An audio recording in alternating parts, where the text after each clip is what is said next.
ಎಲ್ಲರಿಗೂ ನಮಸ್ಕಾರ ಸ್ನೇಹಿತರೆ. IPL 2026ರ ಕ್ವಾಲಿಫೈಯರ್ 1ರ ಪಂದ್ಯದಲ್ಲಿ ನಮ್ಮ RCB ತಂಡ ಗುಜರಾತ್ ವಿರುದ್ಧ 92 ರನ್ಗಳ ಭರ್ಜರಿ ಜಯ ಸಾಧಿಸಿ ಇದೀಗ ಮತ್ತೊಮ್ಮೆ ಫೈನಲ್ ಗೆ ಆದ್ರೆ ಎಂಟ್ರಿ ಕೊಟ್ಟಿದೆ ಅಂತಾನೆ ಹೇಳ್ಬೋದು. ಹೌದು ಸ್ನೇಹಿತರೆ, ಕಳೆದ ಸೀಸನ್ ತಾನೇ ನಮ್ಮ RCB ತಂಡ ಫೈನಲ್ ಅಲ್ಲಿ ಟ್ರೋಫಿ ಗೆದ್ದಿತ್ತಂತಾನೆ ಹೇಳ್ಬೋದು ಮತ್ತು 18 ಸೀಸನ್ ಗಳಲ್ಲಿ ಮೊದಲನೇ ಬಾರಿ ಆದ್ರೆ ಕಪ್ ಆದ್ರೆ ಗೆದ್ದಿತ್ತು. ಇದೀಗ ಎರಡನೇ ಬಾರಿ ಟ್ರೋಫಿ ಗೆಲ್ಲಲು ನಮ್ಮ RCB ತಂಡ ಎದುರಾಗಿದೆ ಅಂತಾನೆ ಹೇಳ್ಬೋದು ಮತ್ತು ಮುಂದಾಗಿದೆ ಅಂತಾನೆ ಹೇಳ್ಬೋದು.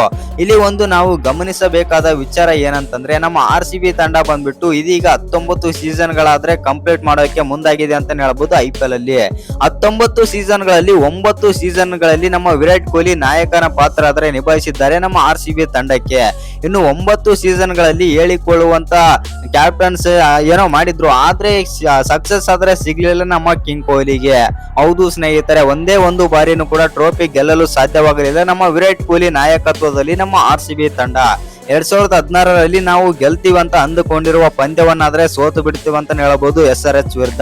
ಇದೀಗ ಒಂದು ಸನ್ನಿವೇಶ ಆದ್ರೆ ಎದುರಾಗಿದೆ ಅಂತ ಹೇಳ್ಬೋದು. ಅದೇನಂತಂದ್ರೆ ನಮ್ಮ ನಾಯಕ ರಜತ್ ಪಟಿದಾರ್ ಅವರು ತುಂಬಾನೇ ಆದ್ರೆ ಸಕ್ಸಸ್ ಆದ್ರೆ ತಂದು ಕೊಡ್ತಾ ಇದ್ದಾರೆ ನಮ್ಮ RCB ತಂಡಕ್ಕೆ.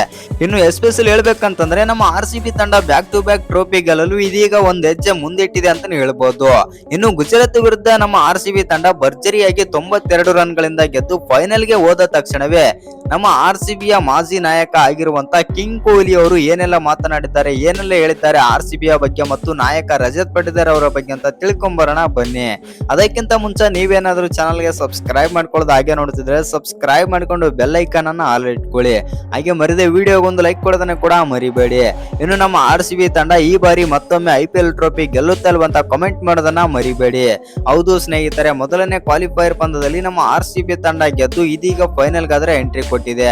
ಟಾಸ್ ಸೋತು ಮೊದಲು ಬ್ಯಾಟಿಂಗ್ ಮಾಡಿದಂತ ನಮ್ಮ RCB ತಂಡ 254 ರನ್ ಆದ್ರೆ ಹೊಡಿತಾರೆ, 5 ವಿಕೆಟ್ ಕಳ್ಕೊಂಡು. ಎಸ್ಪೆಷಲಿ ನಾಯಕನ ಪಾತ್ರ ಆದ್ರೆ ತುಂಬಾನೇ ಅಚ್ಚುಕಟ್ಟಾಗಿ ನಿಭಾಯಿಸ್ತಾರೆ ನಾಯಕ ರಜತ್ ಪಟಿದಾರ್. ಈ ಪಂದ್ಯದಲ್ಲಿ ನಾಯಕ ರಜತ್ ಪಟಿದಾರ್ ಅವರು 93 ರನ್ ಆದ್ರೆ ಹೊಡಿತಾರೆ 33 ಬಾಲ್ಗಳಲ್ಲಿ. 5 4 9 6 281 ಸ್ಟ್ರೈಕ್ ರೇಟ್ ನಲ್ಲಿ ಬ್ಯಾಟಿಂಗ್ ಮಾಡ್ತಾರೆ ಪಟಿದಾರ್. ಹೌದು ಸ್ನೇಹಿತರೆ, ಆ ನಂತರ 255 ಚೇಸ್ ಮಾಡೋಕೆ ಬಂದಂತ ಗುಜರಾತ್ ಟೈಟನ್ಸ್ ಪರ ಯಾರು ಕೂಡ ಹೇಳಿಕೊಳ್ಳುವಂತಾದ್ರೆ ಪ್ರದರ್ಶನ ಆದ್ರೆ ಕೊಡ್ಲೇ ಇಲ್ಲ. 162 ರನ್ಗಳಿಗೆ ಆದ್ರೆ ಆಲ್ಔಟ್ ಆಗ್ತಾರೆ. ಒಟ್ನಲ್ಲಿ ಹೇಳ್ಬೇಕಂತಂದ್ರೆ ನಮ್ಮ RCB ತಂಡ ಬೌಲಿಂಗ್ ಬ್ಯಾಟಿಂಗ್ ಎರಡರಲ್ಲೂ ಕೂಡ ಡಾಮಿನೇಟ್ ಪ್ರದರ್ಶನ ತೋರಿಸಿ ಈ ಪಂದ್ಯದಲ್ಲಿ ಆದ್ರೆ ಗೆದ್ದುಕೊಂಡಿದೆ. ಇನ್ನು ಈ ಪಂದ್ಯ ಗೆದ್ದ ಬಳಿಕ ಮಾತನಾಡಿದಂತ ವಿರಾಟ್ ಕೊಹ್ಲಿ ಈ ರೀತಿ ಆದ್ರೆ ಹೇಳಿದ್ದಾರೆ. ಹೌದು, ನನಗೆ ತುಂಬಾನೇ ಆದ್ರೆ ಖುಷಿ ಆಗ್ತಾ ಇದೆ, ಏಕೆಂದರೆ ನಾವು 18 ಸೀಸನ್ ಗಳಲ್ಲಿ ಕಾಣದೇ ಇರುವಂತಹ ಸಕ್ಸಸ್ ಇದೀಗ ಈ 2 ಸೀಸನ್ ಗಳಲ್ಲಿ ಆದ್ರೆ ಕಾಣ್ತಾ ಇದ್ದೇವೆ. ಇನ್ನು 18ನೇ ಸೀಸನ್ ಮತ್ತು 19ನೇ ಸೀಸನ್ ನಮ್ಮ ಪಾಲಿಗೆ ಆಗೋ ಸನ್ನಿವೇಶ ಆದ್ರೆ ಎದುರಾಗ್ತಾ ಇದೆ.